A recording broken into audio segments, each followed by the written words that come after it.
खुलुमबाय गोदान बोसोरनि बयखौबो गोजोन हामलायथि बावहरनाय जाबाय।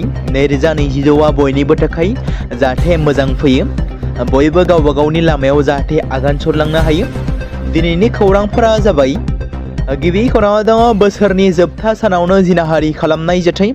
फिन आरोबाव साथाम लंपट मुस्लिम सुबुंनि आखायाव सानै उन्दै लाइमोननि जिनाहारि खालामनाय जाथाया सोराङाव फैदों। जों मिथिगौ रायजोनि दाब दाब जायगायावनो माब्लाबा समाव जिनाहारि खालामनाय जाथायफोरखौ खोनानो मोनबाय थायो। बेबायदिनो फिन आरोबाव अदालगुरिनि मासबादआव हानजायारि जिनाहारि खालामनाय जाथाया सोराङाव फैदों। इमानुल हक, हाजिजुर रहमान, रफिकुल इस्लाम लंपटनि आखायाव जिनाहारि खालामनाय जाथाया ओनसोलनाङैनो मोनसे सोमोनांनाय थासारि लाबोदों। जाथायनि बागै मिथिनो मोननाय बायदिब्ला ट्राइबेल हारिनि सानै उन्दै लाइमोनखौ जिनाहारि खालामदों। जिनाहारि खालामगिरि दायनिगिरि दुथां सुबुंफोर इमानुल हक, हाजिजुर रहमान, रफिकुल इस्लाम बिथांमोनखौ पुलिसा हमनानै गावसोरनि आवथायाव लानानै थांबाय होनना मिथिनो मोननाय जादों। दबकानि साखाथियाव थानाय जमुना मदंगा रिजार्भ हाग्रा ओनसोलनि आयेन बेरेखायै दखल खालामजानाय ओनसोलफोरा गोबाव सम दखल खालामनायनि उनाव जोबथारनायाव होखारहरनायनि मोगा-मोगि जानो गोनां जादों। हाग्रा बिफानजों खालामजानाय मोनसे आबुं सार्भे खालामनायनि मिथिनो मोनोदि रिजार्भ खालामजानाय हाग्रामानि रोजा रोजा बिगा हाफोरा आयेन बेरेखायै दखल खालामजानाय। बे थासारियाव हजाय जिल्लानि खोला नगाव हाग्रा खोन्दो बिगोमानि बिथोन बादियै हाग्रा बिफाना जमुना हायेन ओनसोलारि गाहाय मावख'नि सिङाव मोजाङै नायगिदिंनानै 1200निबो बांसिन दखल खालामग्राफोरनो होखारनायनि नटिस दैथायहरबाय। जायफोरा आयेन बेरेखायै गामि गायसनदोंमोन, न' लुदोंमोन, बिफां-लाइफां दानदोंमोन, फुख्रि जावदोंमोन, सुपारि आरो पान बायदि फालांगियारि बिफां गायदोंमोन। दबका हाग्रा रेन्जनि सिङाव गोग्लैनाय जमुना मदंगा रिजार्भ अरननि सिङाव आबाद मावनाय खामानिफोर मावबोदोंमोन, बिथांमोननो बे नटिसखौ दैथायहरनाय जादोंमोन। हरखाबनो नटिस मोननायनि उनाव गोबां गोरिब गामिनि सुबुंफोरा सोमोनांहोदों। गावबा गावनि फोथारखौ जोबस्रांनाय नुनायाव गिनानै बिसोर गोसोआरि लोरबां जादों। फारसेथिं खुंथाया रोखा बुंदों दि दबकायाव होखारनाय हाबाफारिया 2 जानुवारियाव जाथारगोन। थांनाय साननैसोनिफ्रायनो लाउड स्पिकारनि गेजेरजों होखारनायनि सोमोन्दै फोसावगासिनो थादों आरो हाग्रा बिफान आरो जिल्ला खुंथाय मोन्नैबो आबुङै थियारि जानानै दं। बे थासारियाव मैया बिन्नाकान्दी बियाबनि एमएलएआ माखासे दैदेनगिरि आरो मावथिफोरजों लोगोसे हजाय जिल्लानि जिल्ला बेंगिरि बिद्युत बिकास भागवतखौ लोगो हमहैदों आरो गांसे गोसोखां बिलाइबो दैथायहरो। बे गोसोखां बिलाइयाव हा गैजारोङैफोरनो थाबैनो हा होनायनि राहा खालामना होनांगौ होनना दाबि खालामनाय जादों आरो बे दखल खालामनाय हाबाफारिखौ मानगोनां आरो गोजोनै मावफुंनो थाखाय खावलायनाय जादों।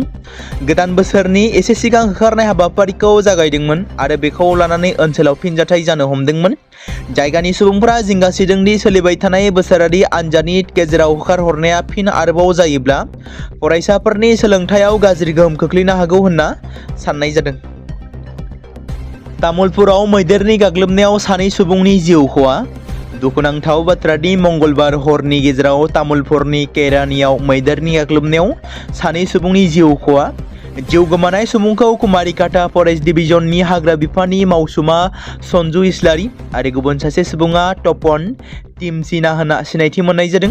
थांनाय मंगलबार खालिनो बे जाथाया जानानै थांदोंमोन, जेराव 31 दिसेम्बर खालि मैदेर फालोखौ होखारनो थाखाय अपारेशन खालामनाय समावनो डिउटियाव थानाय समाव हाग्रा मावथि सन्जु इस्लारिया जिउ गोमायो।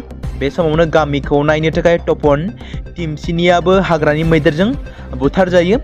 पुलिस आरो हाग्रा बिफाननि बिबानगिरिफ्रा जाथाय जायगायाव सहैयो आरो गोथै सहफोरखौ बोखांनानै कुमारिकाटा पुलिस आउटपस्टआव लानानै थांनाय जायो होनना सुलुङाव फोरमायदों।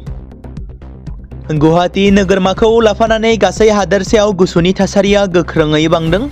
थांनाय माखासे सानफोराव रायजोआव गोबां खुवा खुनायजों लोगोसे गुसुआ बांसिन गोहोम गोग्लैदों। गुसु दोहौनि गोहोमखौ नोजोर होनानै सोरखारा फरायसालिफोरखौ बन्द खालामनो फोसावदों।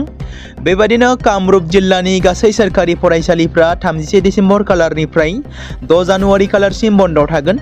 बे बेलायाव मंगलबार खालि कामरुप मेट्रपलिटान जिल्लानि फरायसालि नायदिंगिरिया गासै सोरखारि फरायसालिफोरनि गाहायफोरनो बिथोन होदों। कामरुप मेट्रपलिटान जिल्लानि गासै सोरखारि फरायसालिफोरा सप्तासेनि थाखाय बन्द थागोन। गुबुन फारसेथिं बे बिथोनाव गावारि खोन्दोनि फरायसालिफोरखौबो फरायसाफोरनि रैखाथिखौ नोजोर होनानै गावनो थिरांथा लानो बोसोन होनाय जादों। फारसेथिं बे बाथ्राखौ लानानै सोलोंथाइ मन्त्रि डक्टर रुनुस पेगुआ ससियेल मिडियानि गेजेरजों गावनि बिबुंथिखौ फोरमायदों। ससियेल मिडियानि गेजेरजों सोलोंथाइ मन्थ्रिया बुंदों दि गुसु बोथोरनि गोहोमखौ नोजोर बोनानै गासै जिल्ला कमिशनारफोरखौ गावबा गावनि जिल्लानि थासारिखौ नायनानै नांगौ बादि राहा लानो थाखाय बिथाङा बिथोन होनाय जादों। 3 दानानो बारलांबाय जुबिन गार्गआ जोंनि गेजेरनिफ्राय रुंसारि जानानै थांनाया। फारसेथिं जुबिन गार्गखौ बुथारनाय जाथायखौ लानानै बिजिरसालियाव चार्जशीट दाखिल खालामनाय जादोंमोन। जुबिन गार्गनि हरखाबै रुंसारि जानायजों लोगोसे चार्जशीट दाखिल खालामनाया हादोरसानि गुबुन गुबुन जायगाफोराव मोनसे फिनजाथाय सोमजिहोगासिनो दं। जुबिन गार्गनि हरखाबै रुंसारि जानायाव सम सम खुंथाय गोहो आरो बेरेखा दोलो मोन्नैनोबो दोलोआ गावनि फिनजाथायफोरखौ फोरमायबाय थानायखौ नुनो मोनो। गिबि मन्थ्रिजों लोगोसे सरासनस्रा सुबुंफोरखौ नागारनाय जायाखै। बेनि गेजेरावनो 30 दिसेम्बर 2025 मंगलबार खालि जुबिन गार्गनि बिसि गरिमा शइकिया गार्गआ ससियेल मिडियानि गेजेरजों गावनि मोनसे फिनजाथायखौ फोरमायदोंमोन। मोनसे सोमोन्दो गोनां बिफाननो आरज गाबहरनानै बिथाङा चार्जशीटनि कपिखौ फरायदोंमोन आरो माखासे गोनांथार आयदाफोरखौ बिथाङा फोसावदोंमोन, जेराव गरिमा शइकिया गार्गआ गावनि ससियेल मिडियानि गेजेरजों फोसावनाय बायदिब्ला दिनैसिमबो जों बेखौ गनायना लानो हायाखै दि जुबिन गार्गआ जोंनि गेजेराव गैलिया, नाथाय ओरैबायदि मोनसे साननो हाथाव आरो दुखुनांथाव जाथाय जादों जायनि जाहोनाव जोंनि न'आ खैफोदनि सानखालिल' दाय गोनां जाथाय जालांबाय, नाथाय आसामनि गासै आत्माया मोनसे गिदिर सदमा जानानै थानाय बादि मोनदांनो हादोंमोन। बेनिफ्रायनो बांसिन सोमोनांथाव बाथ्राया जाबाय जुबिन गार्गजों सोमोन्दो थानाय सहायनो हायै बुथारनाय। मोनसे गोलाव बिजिरनाय हाबाफारिया लानाय जादोंमोन आरो जोबथारनायाव गोबाव समनिफ्राय नेनानै थानाय चार्जशीटखौ 12 दिसेम्बर खालि दाखिल खालामनाय जादोंमोन। मोनसे मख'जाथाव चार्जशीट, बियो हादोरसायाव मोनसे रेकर्ड गायसनदोंमोन। बे चार्जशीटनि सायाव गोबां सावरायनाय जादों, जेराव गोबाङानो बेनि फारसे आरो गोबाङानो बेनि बेरेखा जादों। जों नखरनि सोद्रोमा जानानै बेखौ खावलायनो आरो फरायनो सानदों एबा नाजादोंमोन आरो साननैसो नेनायनि उनाव जों गांसे कपि मोननो हादोंमोन। आं बेरामनि गेजेरावबो बेखौ फरायनो नाजादोंमोन। सहायनो हायै बाथ्राफोरखौ आं खनले फरायनो आरो सहायनो नाजादों। आयेननि फारसे एबा बेनि हेंथायै बिबुंथि होनो थाखाय जोंनि गियाना जोबोद खम होननानै बिथाङा लिरदों। मुंदांखा लिरगिरि आरो बर' साहित्य सभानि बारग' आफादगिरि तरेन बर'आ हादोरसानि सुबुंफोरखौ गोदान बोसोर 2026 नि थाखाय हामलायथि बावहरदों। इंराजि बोसोर गोदान बोसोरा बयनिबो जिउआव गोजोन आरो गोरोबलायनाय आरो दावगानाय लाबोगोन होनना बिथाङा मिजिंथिनानै लिरगिरिया हादोरसानि सुबुंफोरनो बे खौरांखौ दैथायहरदों। गावनि ग्रीटिंस मेसेजाव मुंदांखा लिरगिरिया लिरदों दि इंराजि बोसोर 2025 बारलांबाय। थांनाय बोसोराव हादोराव गोबां जेंना जेंनिजों मोगा-मोगि जानो गोनां जादोंमोन आरो समाज आरो नखरफोरावबो दावराव-दावसि आरो मोगा-मोगि जानांदोंमोन। दानि बिगियान, बिरोंदामिन आरो बादायलायनायनि मुगायाव गोदान जोलैया जिउआव गोबां जेंनाफोरजों मोगा-मोगि जानांनो हागौ।